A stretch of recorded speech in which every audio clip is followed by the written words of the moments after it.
Hello friends, मेरा नाम है आकांक्षा।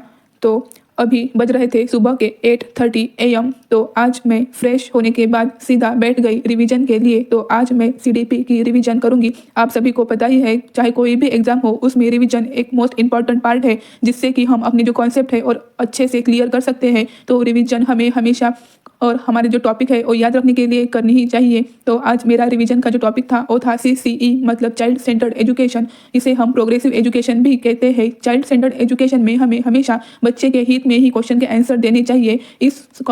इस कॉन्सेप्ट पर हमेशा 1 मार्क का क्वेश्चन पूछा ही जाता है। तो चाइल्ड सेंटर्ड एजुकेशन एक जो कॉन्सेप्ट है, ये सभी का क्लियर होना चाहिए। जो इसमें चाइल्ड के बारे में हमेशा पॉजिटिव ही बात सोचनी है, ऐसा हमें बताया जाता है। क्योंकि जो सिस्टम है, जो एजुकेशन का जो सिस्टम है, वो बच्चे के लिए है, ना कि वो बच्चा सिस्टम के लिए है। हमें एक बात अच्छे से ध्यान में रखनी चाहिए कि जो बच्चा है वो हमेशा कैसा होता है, एक्टिव होता है, वो सक्रिय होता है। उसके साथ ही साथ वो जिज्ञासु और गुणात्मक होता है, जिससे कि हमें कोई भी सवाल आए तो वो हमेशा हमें बच्चे के हित में ही देना चाहिए, ना कि सिस्टम के हित में।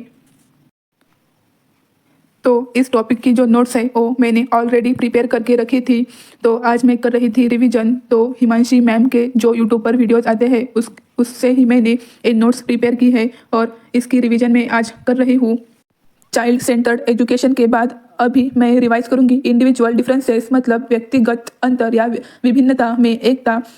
तो CCE के बाद मैंने इस टॉपिक की भी नोट्स ऑलरेडी बना के रखी थी। अभी मैं बस उस टॉपिक को रिवाइज करूंगी ताकि मुझे वो टॉपिक अच्छे से याद रहे, ताकि जब एग्ज़ाम हो तब मुझे सिर्फ रिवीजन के बाद ही सब समझ में आए। रिवीजन हमारे एग्ज़ाम के लिए बहुत इंपॉर्टेंट है। तो मैंने इस टॉपिक पर ऑलरेडी हिमांशी मैम के जो वीडियोज़ आते हैं उससे एक अच्छे से नोट्स प्रिपेयर करके रखी है, जिससे कि मुझे अब रिवाइज करने में बहुत ही आसान जाएगा और मेरे जो कॉन्सेप्ट्स है, जो टॉपिक्स है, वो मुझे अच्छे से समझ में आएंगे।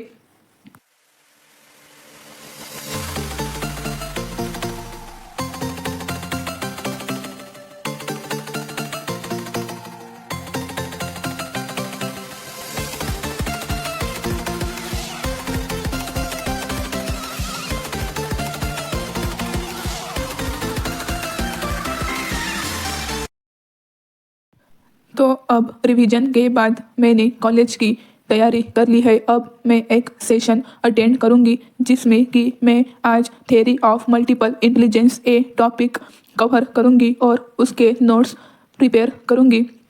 Multiple intelligence is not a single entity.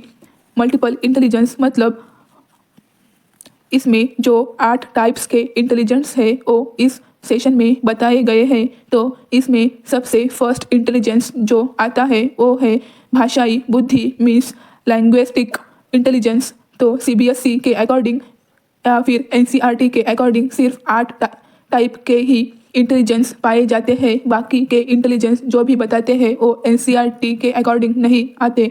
तो इसमें सेकंड इंटेलिजेंस है तर्क गणितीय बुद्धि, मीन्स लॉजिकल मैथमेटिकल थिंकिंग और इंटेलिजेंस। तो इसमें ऐसे पर्सन आते हैं जो कि Nobel prize winners are likely to be strong in this component. फिर उसके बाद आते हैं स्थानीय बुद्धि, मीन्स स्पेक्चुअल इंटेलिजेंस। ये है हमारा 3rd नंबर का इंटेलिजेंस। फिर उसके बाद है हमारा 4 नंबर का इंटेलिजेंस, जिसे कहते हैं म्यूजिकल इंटेलिजेंस। इसमें म्यूजिक प्रोड्यूसर, क्रिएटर या फिर मैनिपुलेटर, म्यूजिकल पैटर्न्स, ऐसे एग्जाम्पल्स आते हैं।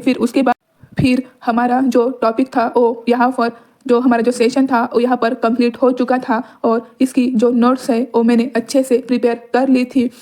अब इस टॉपिक की रिवीजन और जो बाकी के जो टॉपिक्स है उसकी रिवीजन मैं साथ में ही कॉलेज में कर लेती हूँ, जिससे कि मेरा जो टॉपिक है वो अच्छे से क्लियर हो जाए और मुझे बहुत दिनों तक याद रहे। तो मैं कॉलेज के पढ़ाई के साथ साथ मेरी जो CTET की जो प्रिपरेशन है वो भी कंटिन्यू रखती हूँ, ताकि दोनों में कोई भी गैप ना पड़े और दोनों की प्रिपरेशन, कॉलेज के नोट्स और जो CTET के जो नोट्स है, मैं एक के बाद एक प्रिपेयर करती रहती हूँ। और जो एग्ज़ाम के टाइम पर मैं रिवीजन करती हूँ तो उस समय मुझे वो नोट्स बहुत काम आते हैं। फिर ए सेशन कंप्लीट होने के बाद मैंने कॉलेज की तैयारी की और फिर कॉलेज के लिए निकल गई। फिर कॉलेज से आने के बाद मैं और एक सेशन अटेंड करूँगी, तो उसकी भी वीडियो आपके पास जल्द ही आएगी। तो आपको ये सेशन कैसा लगा, ये व्लॉग कैसा लगा, तो प्लीज़ कमेंट में ज़रूर बताना। Okay, bye.